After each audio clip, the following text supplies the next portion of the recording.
కర్నూలు జిల్లా Emmiganur SP Bindu Madhav IPS additional SP సెట్ ఆదేశాల మేరకు ఎన్ఫోర్స్మెంట్ సూపరింటెండెంట్ పలు చెక్ పోస్టుల్లో తనిఖీలు నిర్వహించారు. ఈ దాడుల్లో భారీగా అక్రమ మద్యం స్వాధీనం చేసుకోవడం జరిగిందని అధికారులు తెలిపారు. దాదాపు ఈ మద్యం 3 లక్షల రూపాయలు ఉంటుందని అన్నారు. 4 నిందితులను అరెస్టు చేశామని తెలిపారు.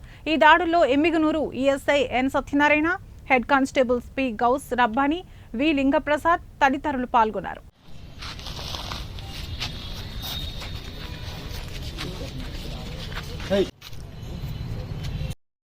ఈ రోజు మన కర్నూలు జిల్లా ఎస్పీ శ్రీ బిందు మాధవ్ సార్ గారి ఆదేశాల మేరకు Kurnool enforcement superintendent SCB Ravi Kumar sir గారి పర్యవేక్షణలో మేము మార్నింగ్ రూట్ వాచ్ చేయుచుండగా ఒక మహీంద్రా వెరిటో అనే కారులో అక్రమ మద్యం తరలించున్నారు అనే సమాచారంకు మేము రూట్ వాచ్ చేస్తా ఉన్నాము.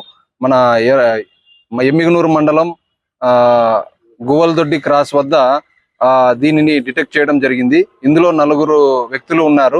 వాళ్ళు వచ్చేసి కే తిమ్మాపురంకు చెందినటువంటి రంగస్వామి, పెద్ద మర్రివీడికి చెందినటువంటి రంగస్వామి మల్లికార్జున మరియు మన టిఎస్ కూలూరుకు చెందినటువంటి మల్లికార్జున, అట్లాగే ఎర్రకోటకు చెందినటువంటి లక్ష్మణ. ఈ 4 పట్టుకొని వాళ్ళని అరెస్ట్ చేసి రిమాండ్ పంపడం జరిగింది. వీళ్ళ 4 కూడా కలుసుకుని అక్రమ మద్యం వ్యాపారం చేసేదానికోసము రాయచూరు నుంచి మద్యం తరలించుకొని తీసుకొచ్చి ఇక్కడ పెద్ద మర్రివీడిలో డంప్ చేసి చుట్టుపక్కల గ్రామాలకు అమ్ముకోవాలని పథక రచన చేసుకున్నారు. ఆ సమాచారం మనకు వచ్చి మనం పట్టుకోవడం జరిగింది. ఈ మొత్తం పట్టుబడిన మద్యం విలువ కారుతో సహా కలిపి 3 లక్షల దాకా ఉంటుంది.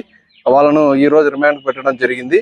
ప్రజలందరికీ మీడియా ముఖంగా తెలియజేయడం ఏమంటే, ఇట్లాంటి అక్రమ మద్యం ఎక్కడైనా కానీ సమాచారం ఉన్నట్లయితే మాకు తెలియజేసినచో కఠిన చర్యలు తీసుకుంటామని తెలియజేస్తున్నాను. నా పేరు భార్గవ్ రెడ్డి, సెబ్ సిఐ ఎమ్మిగనూరు.